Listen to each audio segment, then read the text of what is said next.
Participants of the panel, I am very honored to open the next one of the side events of this distinguished conference, Baltic Energy Security and Perspectives for Green Transition. I think the very title of the panel reveals very much about current, let's say, view of both energy experts and security policy experts on what really energy security means nowadays. Green transition is not only about technologies, it is also about very much how we view the energy industry, how we view the energy market, how we view consumer behavior, and so on. I'm honored to present you our distinguished participants of the panel. Let me start with a representative of Latvian energy company, Latvenergo, Uldis Mucenīks, who is the sales director of Latvenergo. Let me also introduce you former commissioner for energy and for European Commission for energy development. It is Mr. Andris Piebalgs. The next speaker will be Marija Zurikova, the Deputy Head of the Department of Energy Market and Infrastructure of Ministry of Latvian Ministry of Economics. And the next speaker will be Viljar Vēbele, a researcher of the Department of Political and Strategic Studies at the Baltic Defense College. And our next speaker is an energy expert from Finland, Riku Huttunen. It's nice to greet you as well. And I will open. Good afternoon, everybody. Sorry? Yeah. And I will give my floor to first speaker, Uldis Mucenīks. You are welcome to come up with opening remarks. Okay, thank you very much, Gunnars. And like it was introduced, my name is Uldis Mucenīks, and I'm representing Latvian government-owned energy company, Latvenergo, who is also among supporters of Riga conference. And I'm very happy to welcome you to the whole conference as well as this discussion panel today. By taking into account my background, I would like to represent in this discussion the viewpoint from the company who generates the electricity and who supplies it also to the end customers in all three Baltic countries. And I would start with a thing that most probably everybody of us knows, that at some point energy serves as a background, as a backbone for our lives and for many of our core needs, like starting from safety, comfort of living, economics to run, and many more aspects.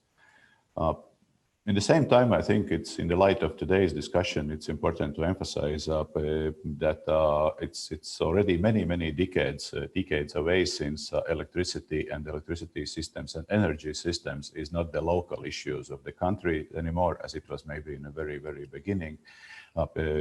Energy systems are establishing much wider and international systems by making links between different regions, between different countries, different interests.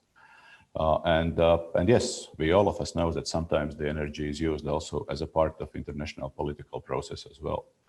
So from this viewpoint, back in 2007, actually the Baltic region started its integration with European energy system, which was a very logical step after making political choice to join EU.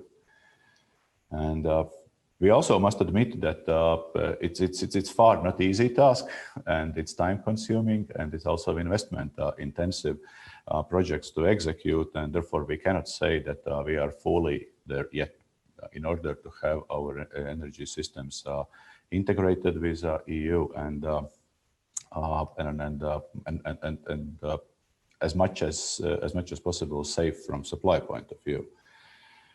So where we are as of today, I would measure by different aspects: the commercial and security of supply aspect. With commercial, I mean that how free access we have to the energy markets in order to get energy supplied at the fair market prices in the region, which is very, very important for our economics to compete in the same region where we are operating. And the second one is security of supply. With the first one, I would say we've been dealing quite well, and we are there already. If we look on electricity or in a gas in the Baltic regions, we have access to the quite a diverse supply sources, and we have an access to the market-based prices for energy sources in our region. Security-wise, most probably we still have some homeworks to do. They are started but not completed yet. And from my side, I would emphasize mainly two things. The synchronization project, whose aim is to exit the BRELL network and to be synchronized with the European electricity system. And we look forward towards 2025 when this project shall be completed. And also we need to work further with establishment of common gas network across all three Baltic countries, but also with the rest of the Europe. We have made our first steps. We still have something to do, most probably in reaching the political agreements between the countries, plus also finishing the connection project with Poland, which is called GIPL. By executing those projects, most probably we can look forward towards much more safe and much more integrated energy system. Regarding the second topic for today's discussion, what is related with the green transformation, then if we look from the electricity generation point of view, then Baltic countries has made its first step further. If we look then during last 5 years, the share of renewable energy in our a generation mix has increased by almost 10%, is now achieving 45% from the total generation. We cannot say it's a huge step done, but still it's a move to the right direction. If we look at the further and future outlook of how renewables will be developing in our region, then I see that it's kind of correlating. It depends on the correlation between two aspects. The one is how quickly the renewable energy production will be able to fit into the operations under normal market rules. And the second one is until it's reached, what will be our like a common readiness to give a support for the industry. We are not in the stage yet where renewables can fully fit into the markets without additional support, but on the same time, this moment is getting closer and closer. We see more and more projects to be initiated in the early stage, and hopefully they will move forward.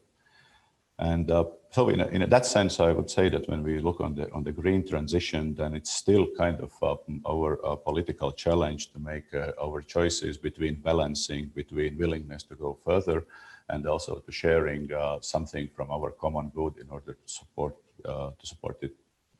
that it happens. And so in a conclusion of my opening speech, so I wish to all of us a smooth journeys towards more secure and more integrated energy systems in the region, the same as a smooth journey towards green and more environmentally friendly energy sector in the future, and finally also the smooth journey to the good discussion today. Thank you very much, Uldis, for a brilliant introductory speech. And I would like to pass the floor to our next speaker, then, Mr. Andris Piebalgs, who, if I may say so, is actually one of the actually politicians who really kickstarted the green transition in the European Union. Actually, I guess it is safe to say that Mr. Andris Piebalgs was really one of the first high-level politicians to open such discussion in Europe quite a long time ago. And Mr. Piebalgs, the floor is yours. Well, thank you, Chair. So it's very kind of you. I have also presentations that you would have a more better view of what I want to say. Perhaps we will start with our opening slide, if I could ask. Yes. Well, today's world is less about energy security. It's mostly about carbon neutrality. EU, South Korea, Japan, also South Africa has announced climate neutrality by 2050. So it's quite a substantial shift. And in the recent times, there have not been major disasters on energy security. If we see globally, then COVID definitely made an impact. In Europe, 7% less demand in electricity, 7.5 of gas, but markets recovered quickly. So there was not major disaster. What was interesting in California with climate change, there was some electricity problems of supply, and that's why our opening slide basically is actually addressing the issue that it's electricity that we need to look in the future. But if I see the historical development in this region, it's still ongoing, because the stages that I can mention, they are connected. It was Energy Island, so now one supplier basically, and as a result, so security of supply is an issue, competitiveness is an issue, and that was the first task, really, to connect with other suppliers, but also to use, and we will see how it worked. The second step is a very political step. It is synchronization with the European electrical power network. And this we should understand that this is with the costs. So it's very clear that somebody must pay. Europe in solidarity pays, but also consumers will bear the costs, because that is a huge step for strengthening security in this region.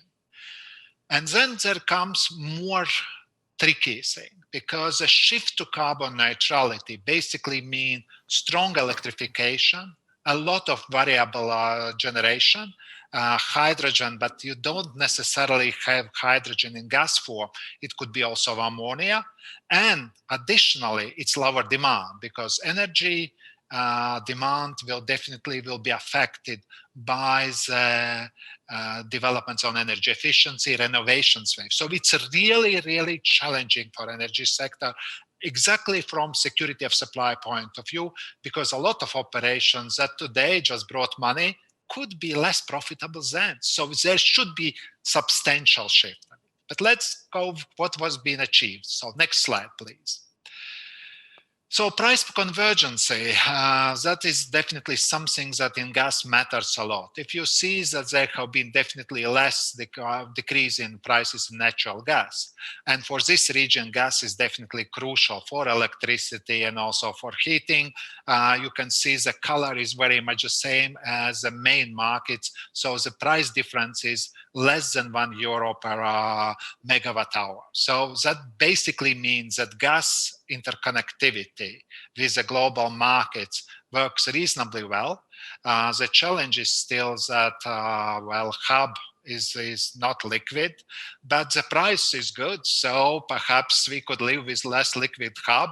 I hope with Finland being better interconnected, the hub will evolve, because it gives a lot also development. But this is definitely success. Next slide, please.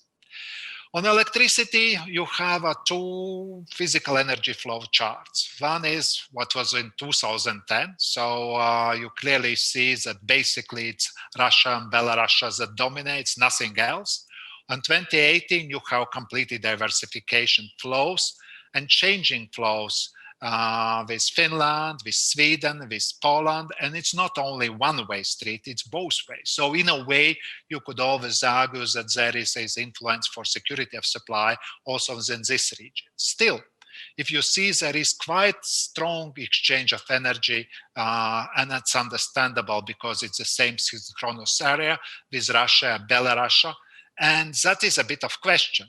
If you have a huge volumes of electricity from the countries that has different environmental standards or nuclear security standards, well, then you could always ask how well you are actually making this change to cleaner energy. I am saying this is not the major question for security of supply, but that is quite important question looking on the issues, further issues with trade with Russia or Belarus. Then next slide, please. So the big next thing that definitely is I would say, game changer. It is this project on Baltic synchronization. And the good news, Europe is really supporting generously. Recent decision, 720 million euro in grants. It's immense.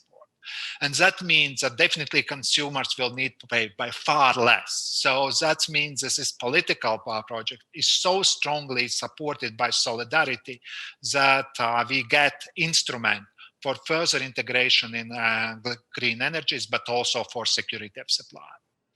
And now to the last slide, where the challenges are. And that's where I believe that the really risks are and security risks are. If we see the development, so more electricity, more variable, and also molecules very much connected with electricity, so you have new risk profile.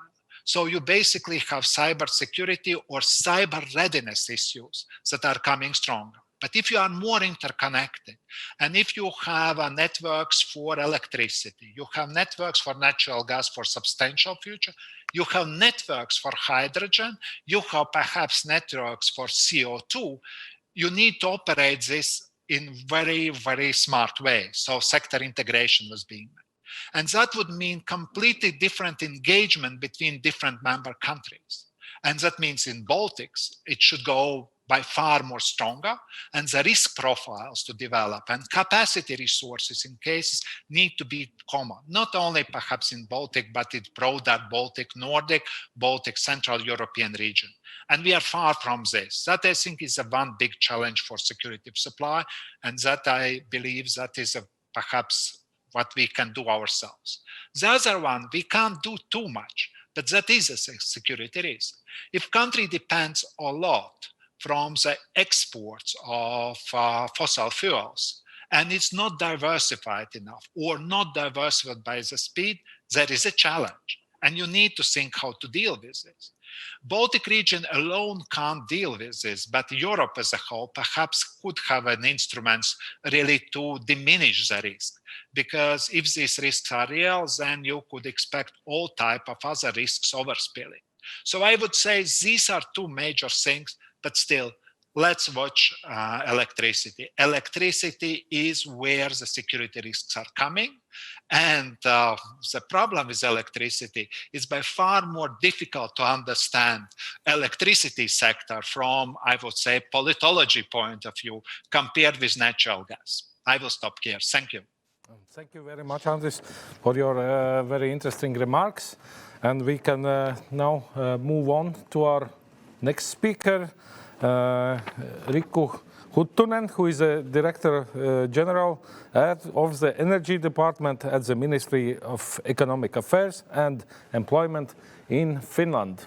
I have always admired energy sector of Finland, of how balanced it is from all perspectives. I guess if you look at the energy map of Finland, for example, of the system operator of Finnish grid, Fingrid, you can see that the overall generation capacity portfolio in the country is very well balanced. I guess that Riku hopefully will tell us how Finland sees its future from this perspective, and will share his thoughts from Finnish perspective on the Baltic region. So the floor is yours, Riku. Thank you. Thank you very much for your kind words, and good afternoon to everybody. It's a great honor to be in this kind of distinguished panel.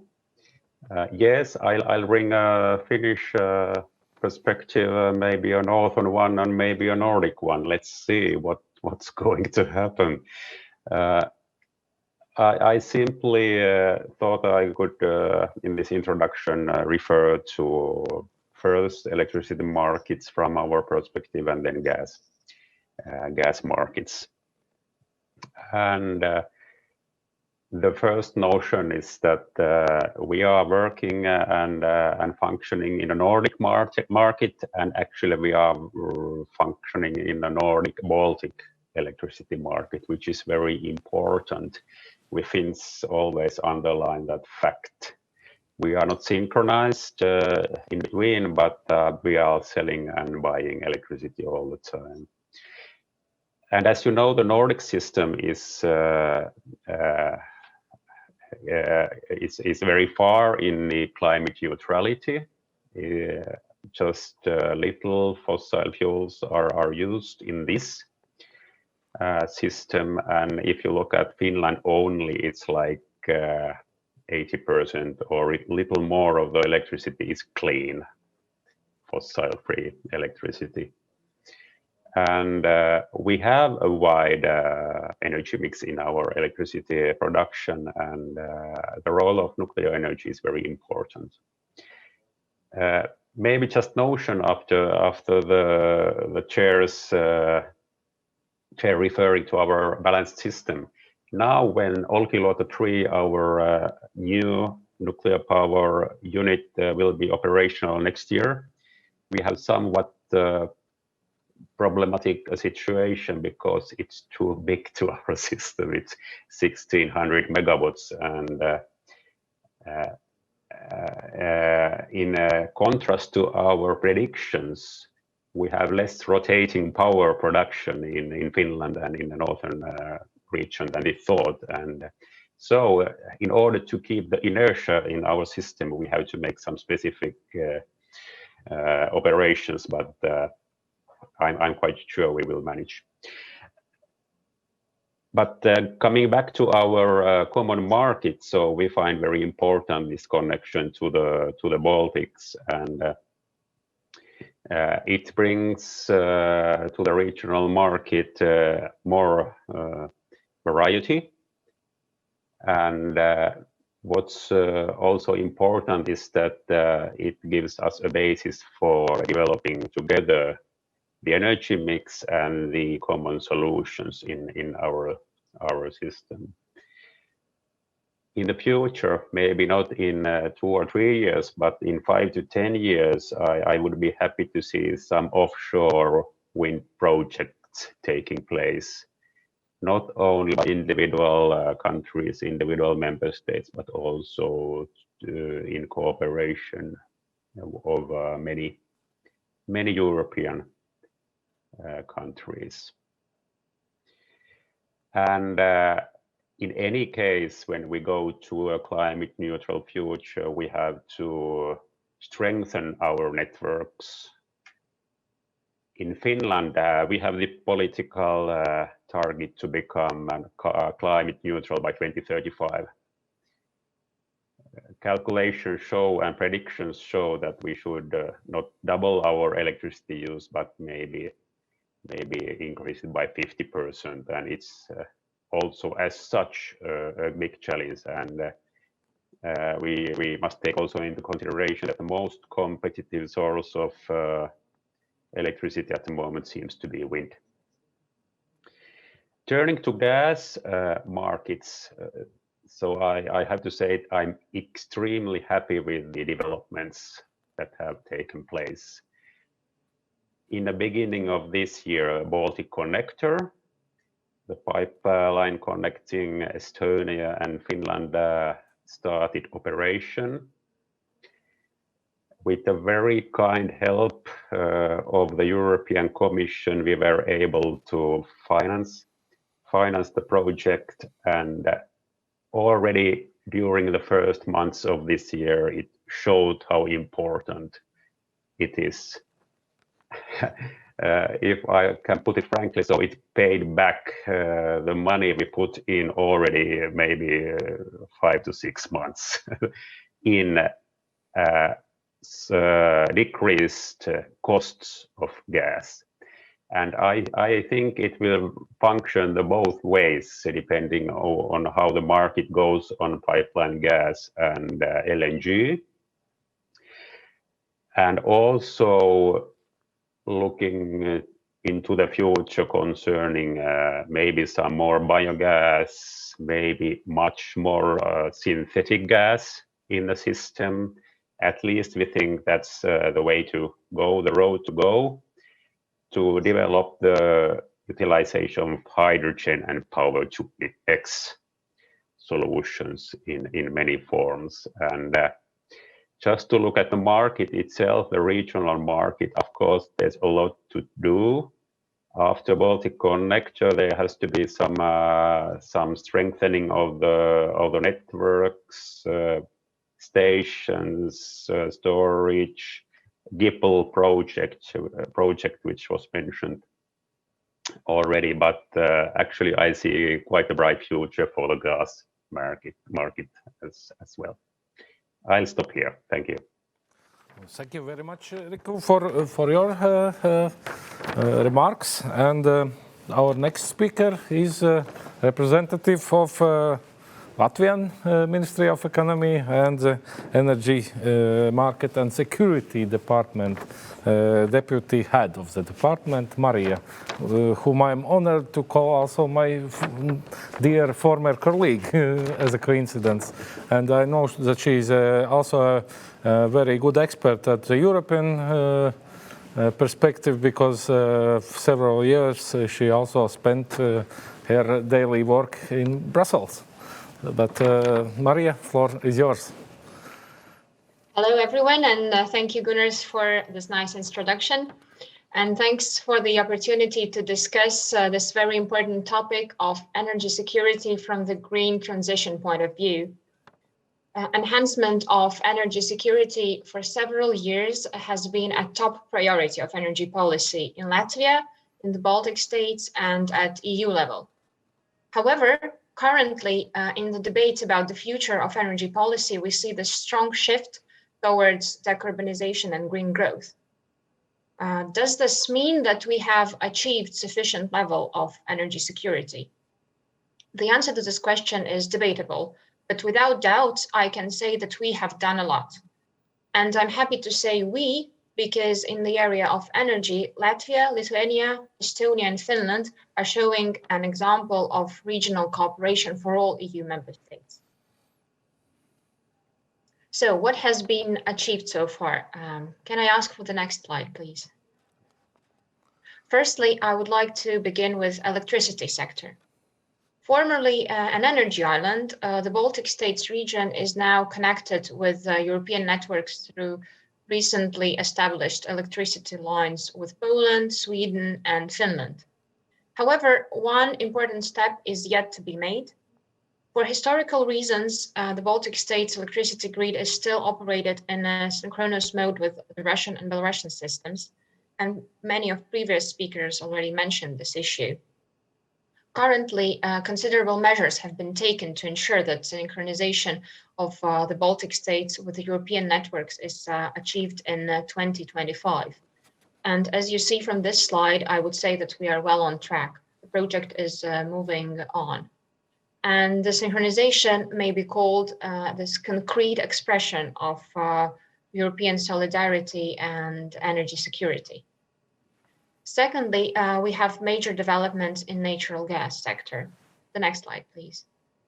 Historically, the region has been dependent on only one natural gas supplier, Russia. But since the opening of the Klaipėda LNG terminal in 2014, we have an alternative supply route. But there are additional major changes from 1st of January 2020 for the Baltic states and Finland, regarding market development and strengthening security of supply. From 1st of January, Finland, Estonia, and Latvia have created a common and well-functioning gas market. This market merger will strengthen market liquidity. It will create effective use of infrastructure, increase competition, and of course, strengthen the security of supply. As you see, initially, the common entry-exit tariff consists of 2 balancing zones, Latvia, Estonia, and Finland. However, our future plans are ambitious, and the desired result from this market merger is to have 4 Baltic member states and Finland on board. So what are the next steps and how decarbonization can help? The vector of the development of EU policy is quite clear. Decarbonizing and diversifying Europe's sources of energy by using renewable energy or decarbonized energy such as green hydrogen and making more efficient use of energy in EU are considered to be vital for ensuring energy independence. At national level, we have National Energy and Climate Plan, which includes direct actions to achieve the goals that you have in front of you. And these actions include improving energy efficiency in building, improving energy efficiency and promoting the use of renewable technologies in district heating and cooling, in industry and in transport. Promoting the use of non-emission technologies and electricity production, and promotion of self-generation and self-consumption of energy. These measures also will provide a significant step towards self-sufficiency in the electricity sector. One example is solar energy.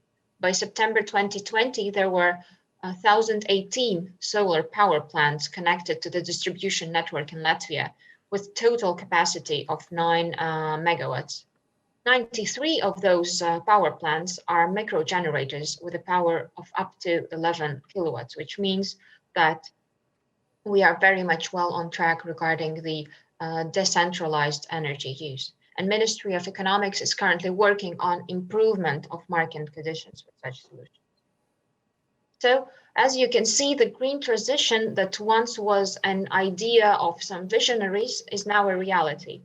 And considering energy security, it should bring only benefits, of course, if our markets are integrated and infrastructure is where it is needed. Thank you, and I'm looking forward for the further discussions. Thank you, Maria, for your remarks. And the next speaker I would like to introduce is Viljar Webel who is from the Baltic Defense College and the researcher of Department of Political and Strategic Studies. Viljar, are you there? Thank you for. Hello, can you hear me? Yes. Viljar. Yes, it's quite a lot have been said already, and mostly positive things and mostly related with electricity. But as the title is a bit wider, and I also would like to go to some critical aspects related to dilemmas or even trilemmas what we have in this situation.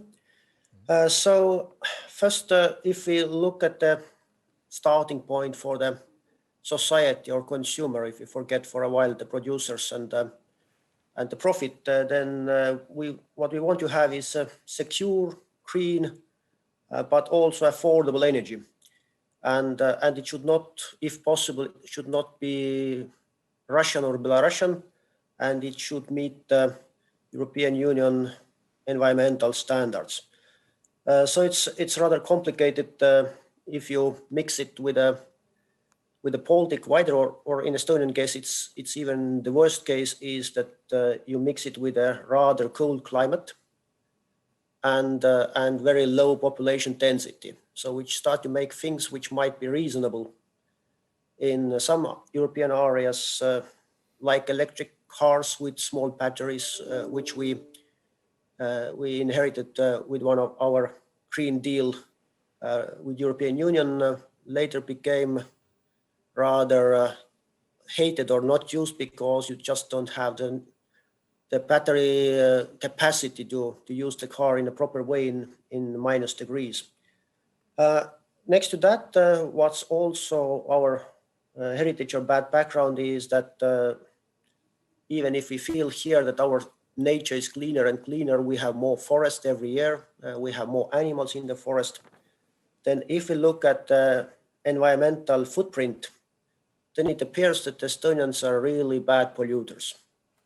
and it means that they should consume less energy, behave more environmental. But the trouble, of course, is that the cold climate makes some technologies both for heating of Soviet time houses or using certain cars, what you mentioned, electric cars in certain areas, rather complicated. So it's first confusion for the consumer is that whatever he sees around himself about the environment, there is almost no industry. What we can see, it's more forest, more animals, and suddenly the message is that you need to pay more and consume less energy to meet the European demands set by countries which don't have forest, which don't have central heating, which don't have snow in the winters.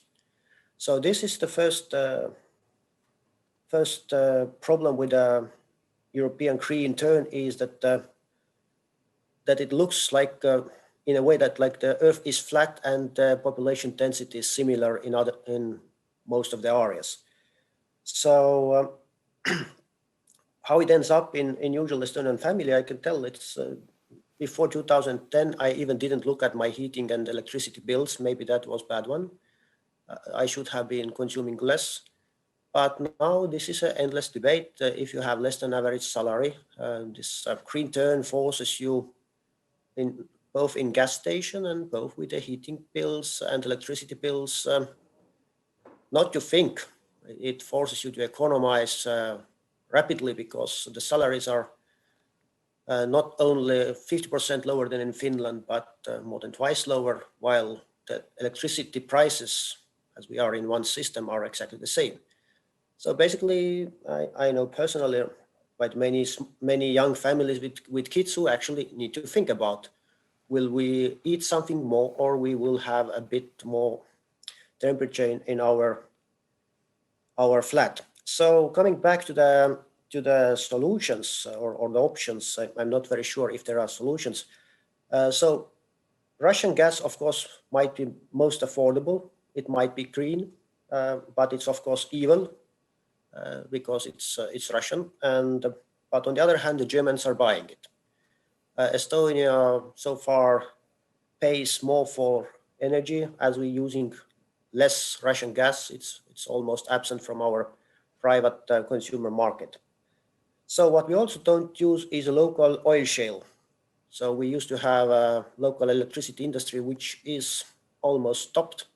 It's also not allowed with heating wood, or it gets on the way that you cannot produce electricity or energy from heating wood because it's again not environmental. So basically we are cut off from three main sources where we were able to produce cheap energy, but not meeting the expectations of European Union. And we have traditional fuels left. Then what we know is despite the low oil price, the gas price in the gas station is not low. So it's maybe not all the audience knows, but the oil price is rather similar what it was in year 2000, while in gas station you might see the different numbers. So it has been working. We pay a lot of taxes to drive less and to use that less.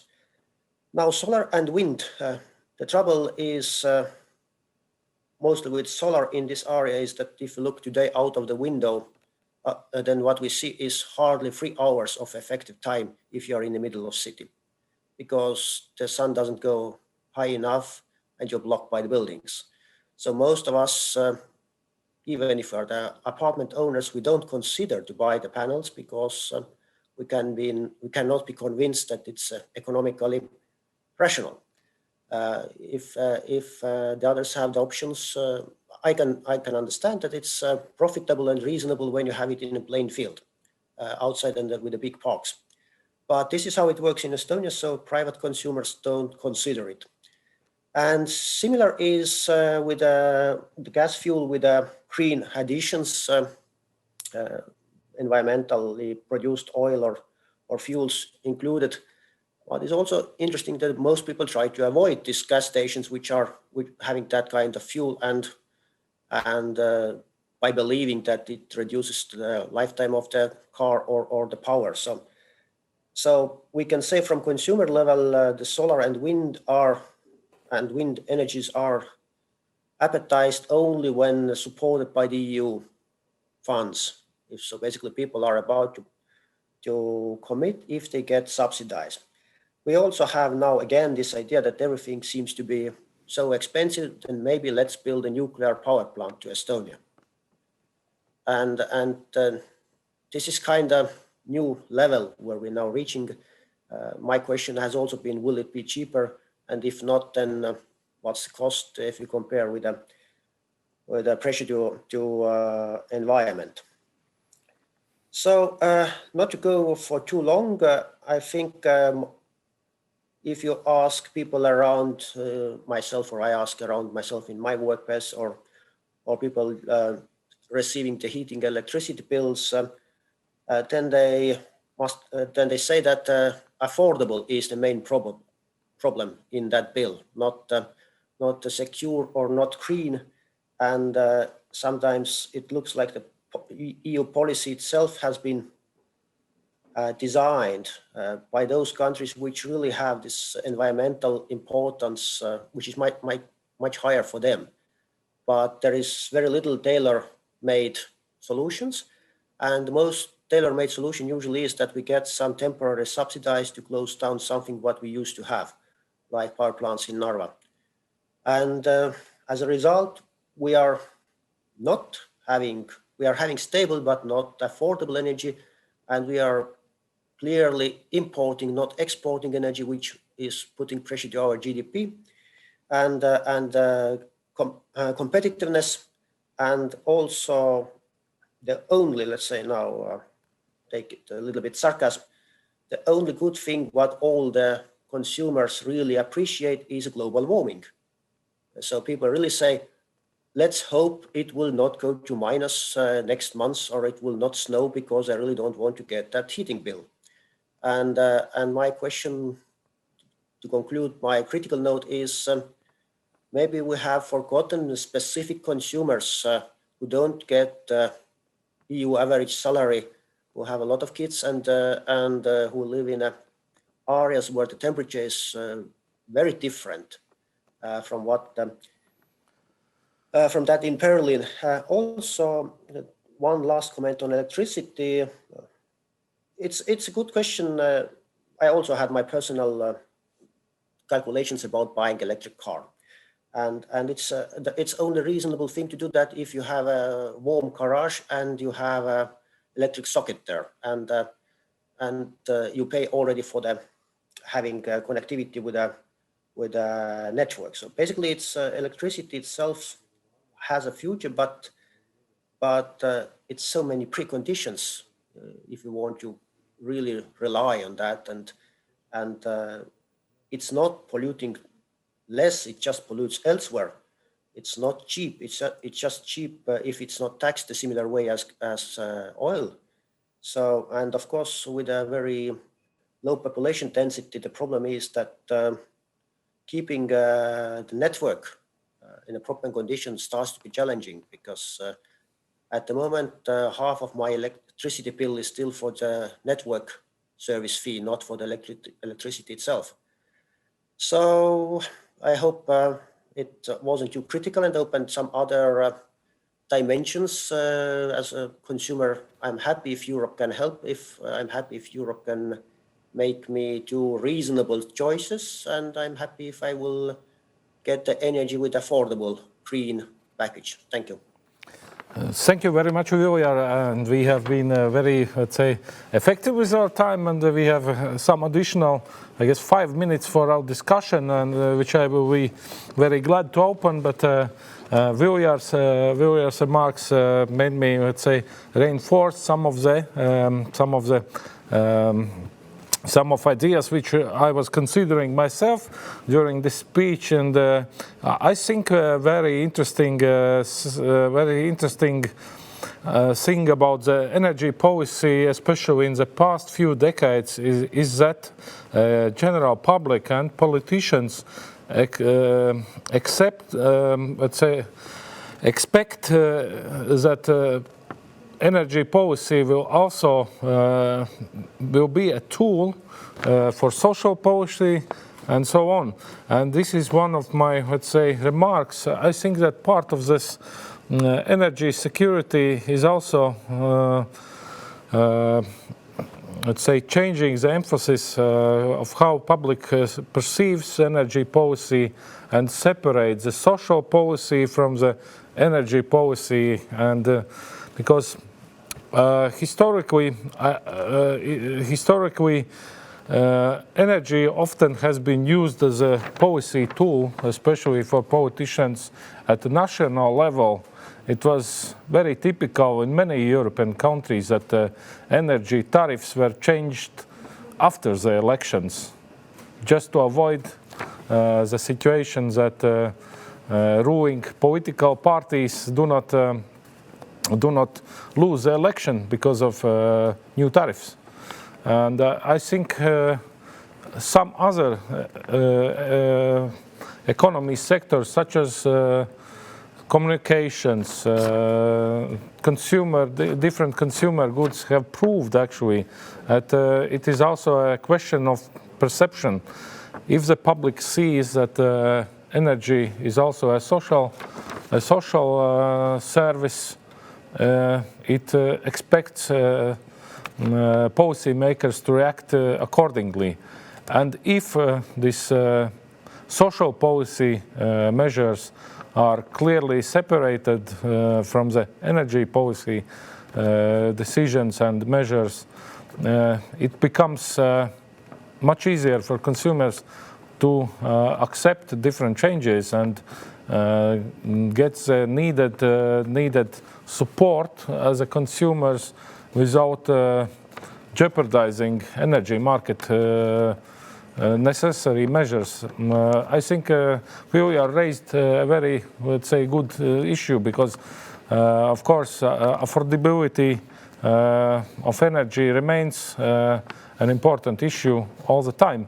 But I think that example of our gas market proves that sometimes decisions which may not seem very popular are actually the best ones, because it was a very typical situation that the Latvian consumers were quite critical about natural gas market opening in the very beginning of the process, but nowadays most of them haven't even noticed that natural gas has followed a downward.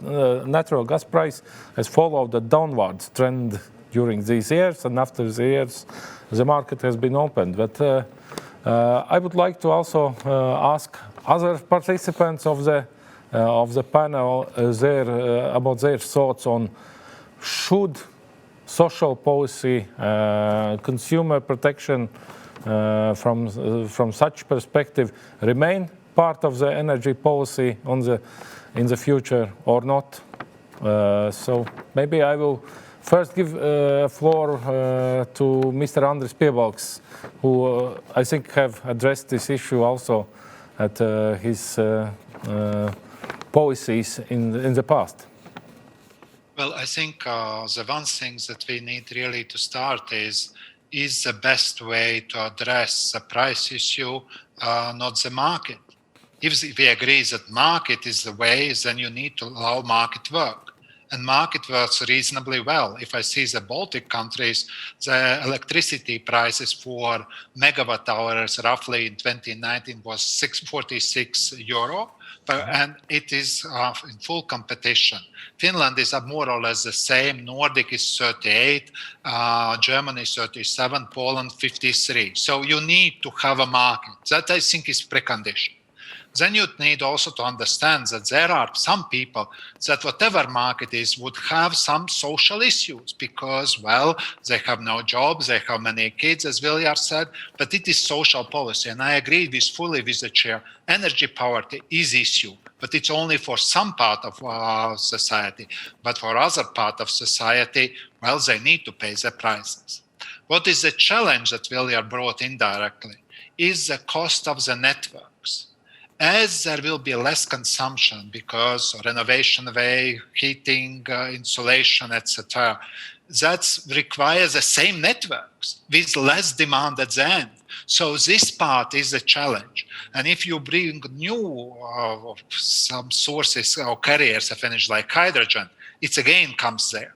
And there we have energy regulators that should be wise enough to incentivize as a company that is monopolist, really to use these resources wisely, how to keep networks safe and productive, and at the same time bring innovations. So this is where the challenge, I believe, and it is both for security of supply and also for consumers. But I would agree with Chair, social issues are social issues, don't mix with markets, then market is dead. That's how it is. Thank you very much, Andris, for your remark. And maybe I will ask to continue Uldis, who I guess is one of the persons who most directly face consumers and their reactions. As an employee of energy company, you get the first feedback, I guess. So what would be your thoughts? Social policy and energy policy, how connected they should be, in your opinion?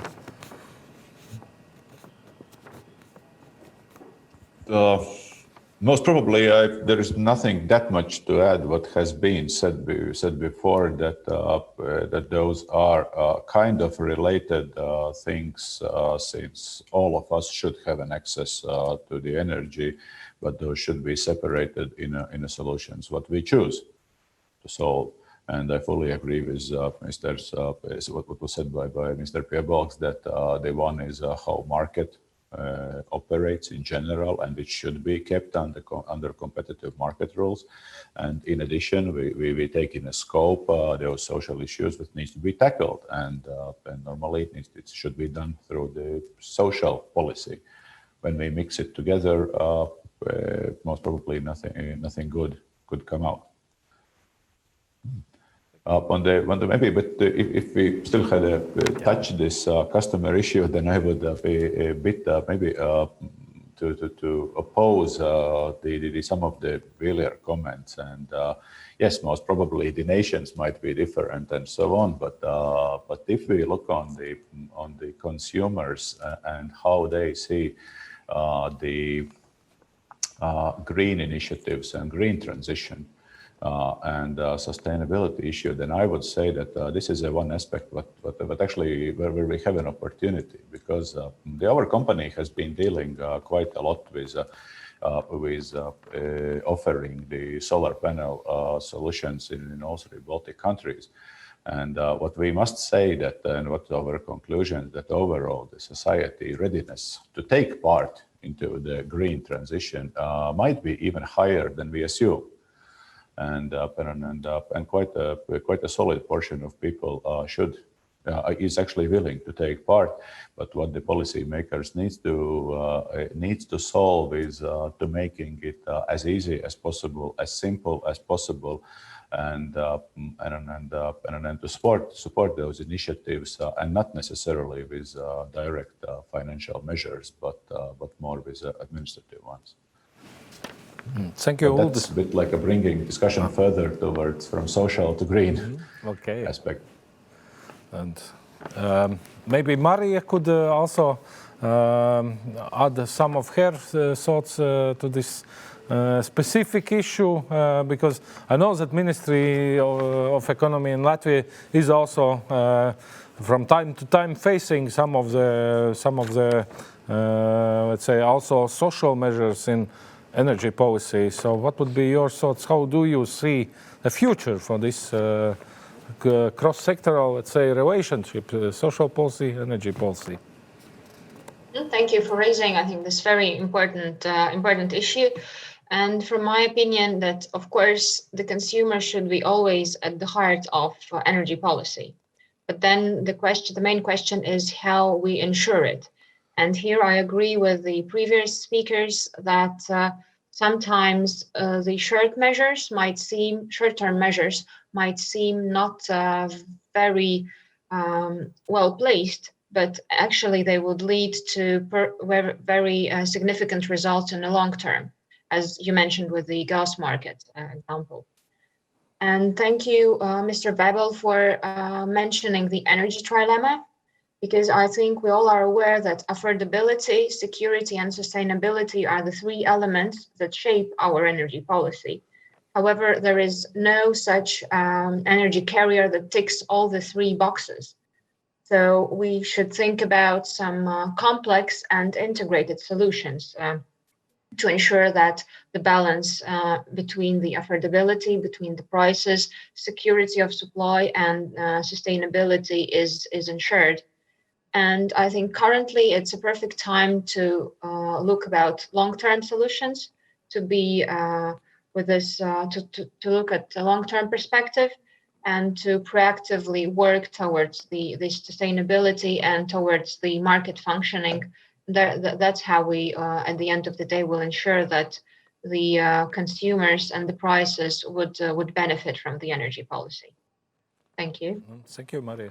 And I would be also very interested in hearing Finnish perspective, because I think it is a country with historically quite strong social support, social security, let's say, framework, and it would be interesting to hear what is a, let's say, general view in Finland and the view of policymakers on this issue, energy poverty, social policy. Yes, thank you very much. Actually, it's a very interesting question. To start with, the general answer to your question is no. They are separate things. It's we are a Nordic welfare state, and we think social policy and energy policy are two different issues. But to elaborate a little, so they are pretty much linked, of course, and. Actually, just this autumn, we have had a quite heated political debate on transmission fees for electricity. And the background is that we need to ensure the security of supply of our electricity, and there's a lot of investments that have to take place in distribution networks and so on. And now the government is preparing legislation which would limit the profits for DSOs. So it's a very heated discussion, and the citizens are very interested in this issue. Another example is transportation. Everybody needs transportation. We have cars, we use buses, metros, and so on. And I think this is more specific for Finland than for the Baltic states at the moment. But already the European legislation on effort sharing sector states as a very tough targets for cutting emissions in that sector, and it means that we have to cut a lot of transport emissions. We also have this national 2035 climate neutrality targets, which goes to the same direction. But at the moment, we would be willing to tax something, increase the share of biofuels, and so on. That all will be affecting the citizens and their transport bills. And it's very tough thing to the politicians to say that and do that. And finally, concerning the energy transition as well, is heating. As Viljar very correctly stated, that we are living in the north, we need a lot of heating. We use a lot of district heating also in Finland, and now when we have decided to get rid of coal as an energy source by 2029, we are planning to decrease the use of peat, which is very specific for us, quite fast. It means that we need to find many new solutions, being heat pumps or using waste heat or even small modular reactors maybe in 10 to 15 years for producing heat. But the short answer to everything is that it will be costly. It will affect the citizens. So these discussions are very relevant for Finland as well. Thank you. Okay, thank you very much. I think really would like to thank Vilja for raising up this issue, which I guess brought us to a very good topic. But we have received some of the questions from the audience, and I think the first question which we received goes very well together with what we discussed already, and let's say, and somehow even continues this specific, let's say, issue as such. And the question is, how can cross-sectoral cooperation between energy and security spheres be improved? And let me explain why I think that these questions are very closely connected. Because nowadays, when we, let's say, view security, we no longer see only, let's say, hardwired and hard measures for security, but we also look at different several others aspects of security, such as, for example, information security, IT security, also social security, security from the point of view of news, and general trust of the public in the energy sector or whatever other sphere it is also very important. It is very important that general public believes that the price or for energy they are paying is fair. There is no market distortions, and it is important for the public to believe that this price is also socially just for some way, or the alternative is that they believe that they will be supported in some case of let's say of misfortune, maybe if they lose their job or become ill. So this communication, in my opinion, is one of the really coordination between social policy, information policy, for example, preventing people from fake news, from distorted information, is also a very strong, let's say, example of how this cross-sectoral cooperation between energy sector and security sector should happen.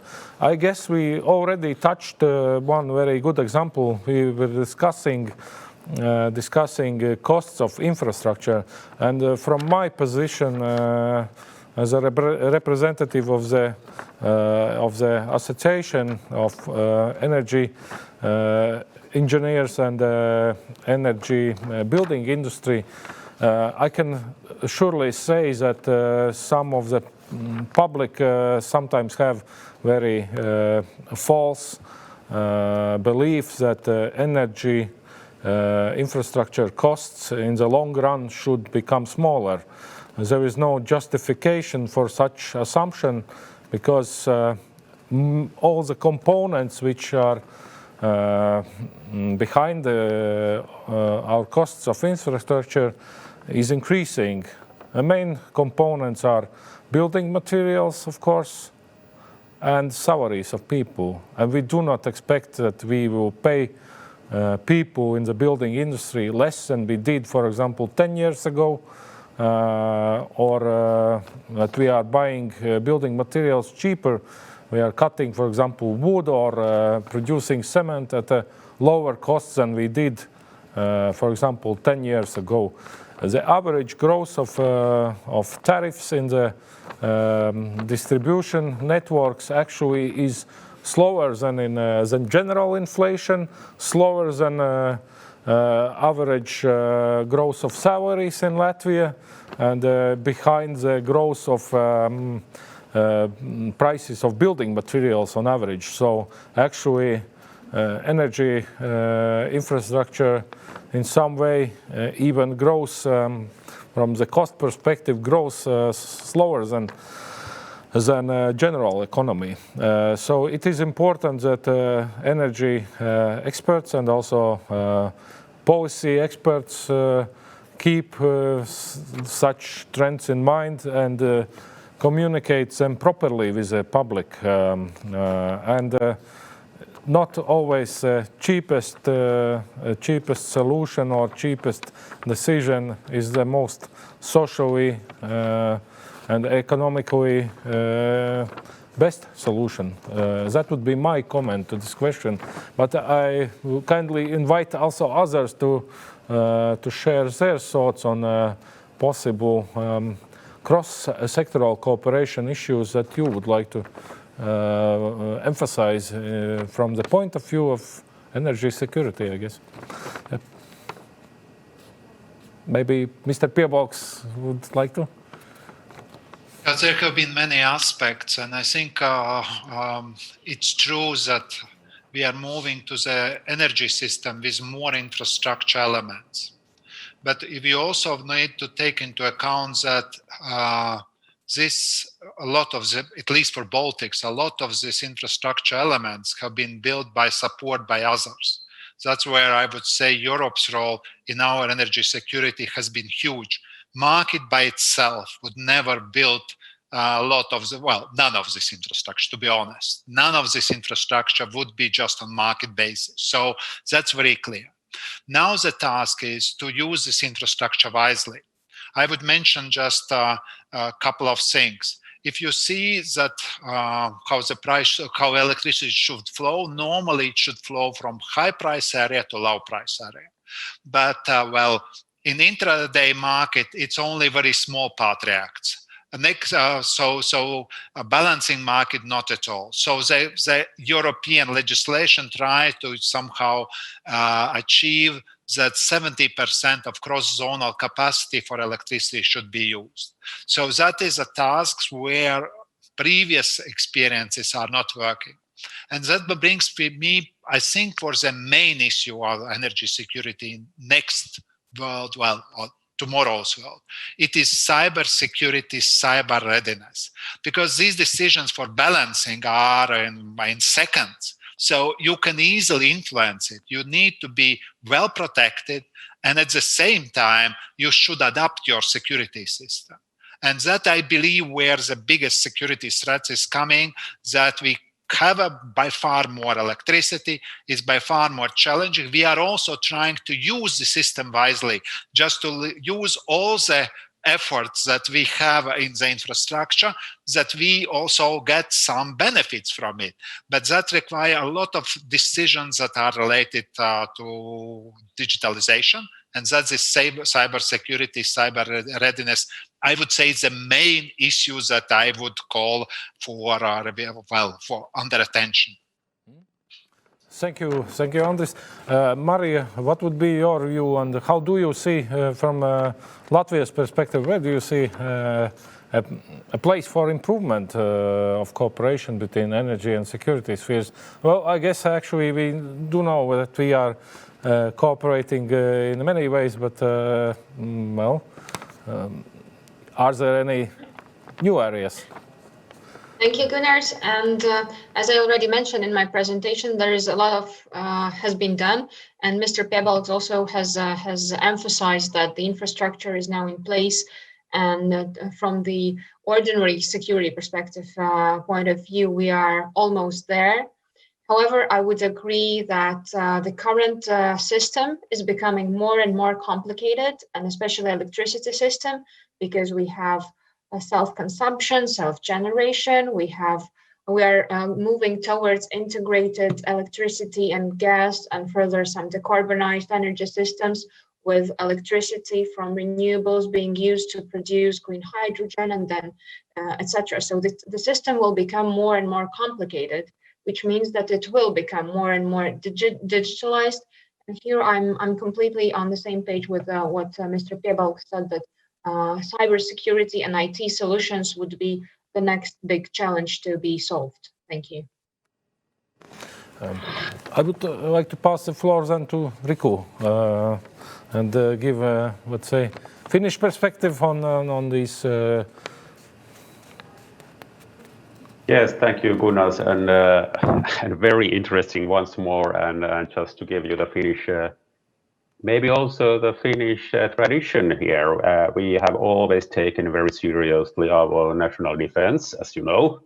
But we have also been thinking about the national defense and national security as covering many sectors and being in history they were called like total defense policy or total security policy. So they have always covered different aspects of society, being it energy or industries or transportation also.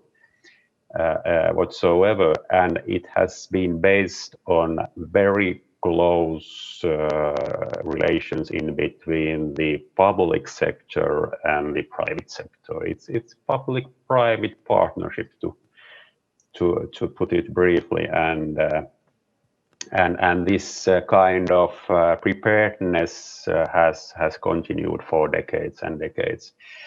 I would very much agree with you that infrastructure is an important part of this. But I also agree with Andris and Maria that cybersecurity is one we really have to focus on now and in the future, and also hybrid threats. Just as an example, think about the presidential elections in America.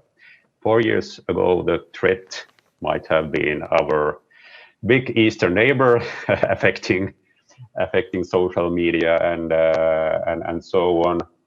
This time, it might more have been the one part of the elections, one party, one candidate who was bringing their fake news and using social media as a means to affect people. We have to be very much aware of this kind of threats and act accordingly. Thank you. Thank you, Riku. And I would like to welcome Viljar now share his perspective, because I think it would be interesting to hear the view from the, let's say, the opposite side of this, let's say, our specific relationship, as Viljar is representing Baltic Defense College. So I guess he would be able to provide a little bit more from this security perspectives, and your thoughts then. Yes, thank you. I was exactly to tell about that. So what we understand as a supply security is the ideal state, let's say, is very different in peacetime and in terms of hybrid conflict. So this is, at the moment, we're also calculating all possible scenarios, what might come from Russia with active military participation or without it, which is sometimes as complicated. And of course, more integrated and the bigger networks are more appetizing for them. Let's say if there is a big electricity network which you can shut down with some specific software, and people have no generators at home to replace it with something, and there is no way to get the proper heating in winter, that could create a proper storm for preparing political changes. So this is again putting us in front of a certain dilemma that it would be reasonable and economically practical not to have two parallel solutions. So basically, we should stick on this, that we have integrated networks. We have one market with the Nordic countries, and we have digitalized systems. But imagine this big system becoming a target for the Russians, because it will prepare society for change, what they might want. So this is another question which I didn't reach in my starting statement, is that we need some safe solutions for the countrysides or also for the bigger areas, which we can switch on when the big system is attacked by hostile power, let's say that way. because people are not used to be without electricity 2 or 3 days or without heating. And it starts to make them, you can manipulate them much easier. So, and what we also need to see is that smaller grids are less appetizing targets. Once you have one bigger system, it deserves much bigger asset to destroy it, let's say the way. So you are a big price if you shut down the whole electricity in Tallinn.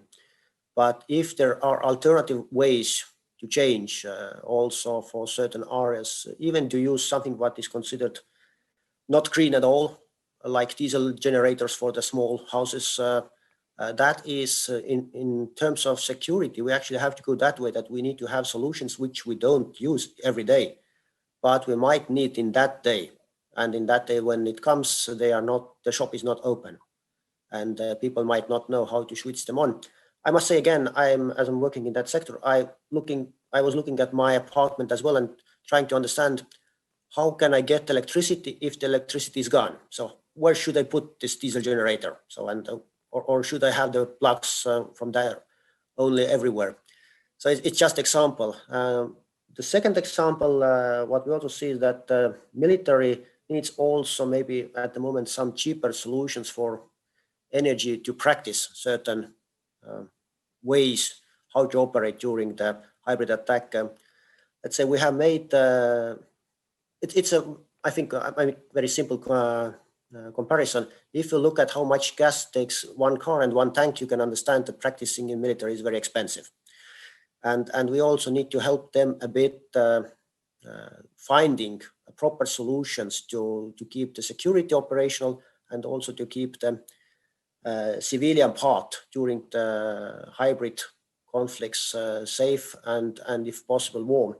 And the final comment is if we are about to do something about less polluting, we should actually stop trading with bitcoins, because today China does not need to sell their coal to the world market. They can just produce the bitcoins there and get the pollution there. It's one of the examples how integrated it is all.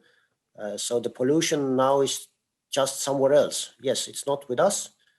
We have taken measures, and I'm also not very supportive in that idea that there is market in energy, what is called market. If you look at the importance of taxes in fuel market, if you look how the price of oil changes, but the price of gas does not change in a gas station, green transition is not a market initiative. So we have made commitment. It has cost, as said before, and we also need to have scenarios for crisis because it is also fragile. Thank you. Thank you. And all this, I guess you are one of the most, let's say, people who are most seeing this, let's say, security issues on the daily work. But do you see any suggestions how energy sector should improve some cooperation with other security, let's say, spheres, or is it enough maybe than what we are having right now? Olli. Yeah, thank you. I truly believe that system participants, and here I mean like energy companies, system operators, and so on, are doing their best in order to keep all the infrastructure functioning and safe. And so far, I believe it's a fruit already of a very deep cooperation between security sector and industry, and most probably not only on the company-to-company level, but this is a much wider. However, the other aspect is that this topic cannot disappear from the agenda never, ever. Since the risks are developing and becoming more complicated and diversified, especially in the cyber environment, this process will never stop. You will always need to think about your security and how to improve it from day to day. Thank you. And we have two more questions. One is quite interesting. I will read it down and fully. COVID has highlighted the importance of individual national resilience? Should countries still strive to secure energy independence? And I will be quite keen to answer this question first myself. I think that independence, energy independence in the classical sense that countries should be able to fully support itself with some domestic resources, it is no longer quite relevant, but what is still remains important from the point of view of energy independence is avoiding independence of one single supply source or one single resource, but on the other hand, increasing cooperation, which also in the same time means co-independence with your neighboring countries, is actual trend that we are seeing right now with synchronization project with common gas networks. We are becoming increasingly dependent on each other, and actually this mutual dependence is also a precondition for well-functioning markets. So my answer would be that no, we shouldn't be striving towards some energy independence from the old point of view, but we should be striving for with good cooperation with our allies. So that would be my comment, but I kindly ask everybody also to elaborate on that point of view. Maybe this time Maria could share thoughts or. Yes, I think that currently, as I mentioned, if we talk about this issue, we should not forget the decarbonization. And actually, as I mentioned, that currently we need to be look in a long-term perspective.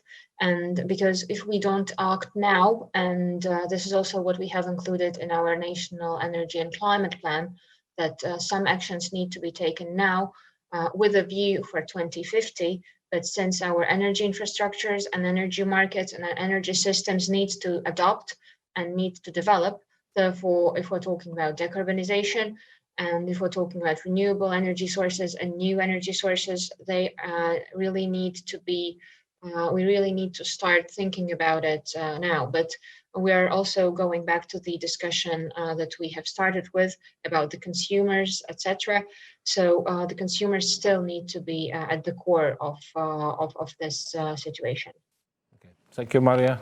Rico, and what would be your take on this energy independence issues? Do you see it as a, let's say, something that countries should strive for?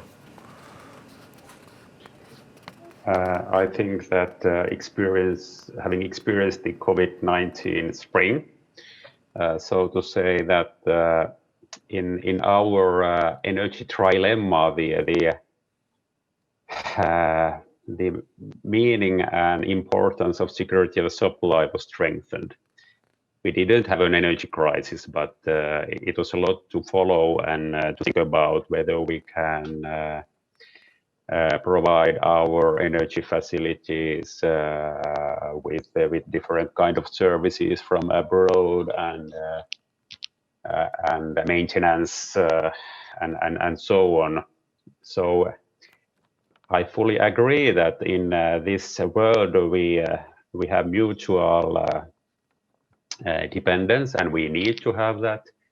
But we have to think different kind of options how to make this security of supply happen. So I fully agree with you as your moderator, and I take the opportunity to say thank you because I have to leave in 2 minutes to meet Commissioner Kadri Simson and her cabinet. So thank you very much. A very interesting discussion today. Thank you very much. And I would also like to ask Mr. Piebok's perspective on that independence issue. I guess it was one of the discussion points you were seeing quite often during your time as a Commissioner for Energy. Well, I perhaps would start with one issue that Viljar touched upon. We should trust our ability to resist the threats. Because if I follow the logic, then I should not have an account in the bank, then I should not use my mobile phone, then I should not pay with my watch. So and then I should store food for a year at home. Then I should have toilet paper at home. So you never are this. You should believe that you are able to communicate and react if there are threats. So that means should not affect your ability to look for opportunities in life. And from this point of view, decarbonization and more energy independence actually is very much connected. You use domestic resources. And the issue is not about onshore wind competitiveness anymore. If you look at the auction prices today, the best price is $26 per megawatt hour. Here the price is 46. So if you see the problem is actually how sustain the generations that we have built with the competitiveness forces coming from new sources.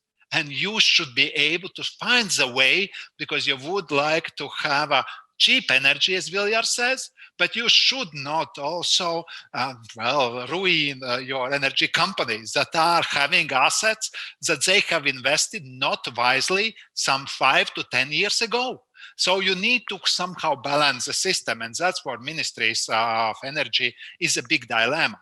But for the 100% energy supply coming only from one, to be 100% Latvia has generation capacity, it's unnecessary and expensive. I would like to thank you very much for your for your active cooperation with me and answering the many questions that we have. But unfortunately, we are approaching the very end of our panel. The time was flying by quite fast, and I have 5 minutes for my closing remarks, during which I will also try to give my perspective on some of the questions that I were not able to bring to our discussion. But I think that we can conclude very much that the European Union right now is on a very good path towards this green transformation, and one of the main preconditions for this to happen is a well-functioning market without too much political interference, and it is exactly the reason that European Union as a whole and also national governments during past decades were able to adopt some unpopular but very necessary decisions for the energy sector. It is exactly the reason why this green transition is possible and why we have changes in the sector, because it may seem sometimes counterintuitive to open the market when it is very unpopular move, but as a natural gas sector shows very well, as renewable energy right now shows us very well. Sometimes this start has to be unpopular in order to achieve this popularity later. I think where security and political will remains instrumental in the energy sector is the building of infrastructure, and I think it's very clear that all speakers which we had today also supported the necessity of strong, well-connected infrastructure, active trading between different regions of Europe, different neighboring countries. It is one of the most necessary preconditions to solve such problems as reliance on one single source of energy, one single supplier. And I think from nowadays perspective, it is even hard to remember actually that Europe faced several important crises connected with commercial and political disputes between Ukraine and Russia, Ukraine and Belarus, and it affected the natural gas supplies of all European countries actually. So nowadays we are just remembering it is as some let's say peculiarity of the past, but actually we have done a lot of necessary steps to prevent such events from repeating. I think even Russia, as a foreign trade marker, has became very different once we have applied a very clear and transparent regulation on the market, and the markets are open to competition. So that would be also my second very important message, that a clear and transparent competition also is of key importance in energy security and transition. My next message would be also to support the opinion about increasing competitiveness of green energy sources. Wind energy is no longer there because it's only green.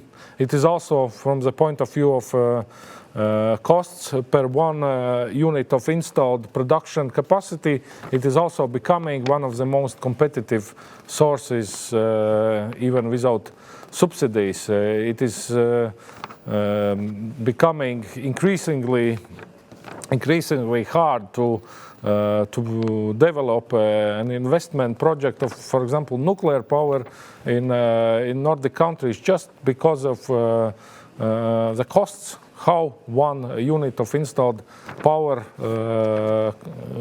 costs. So I think Europe, and I will answer with this one, I will answer one more question. I think Europe has set a very good example for the whole world, how effective an open and transparent market, open to competition, and a good regulations can become. And I really hope that Europe and Baltic countries as well will become a good model for the whole world to follow with green transition.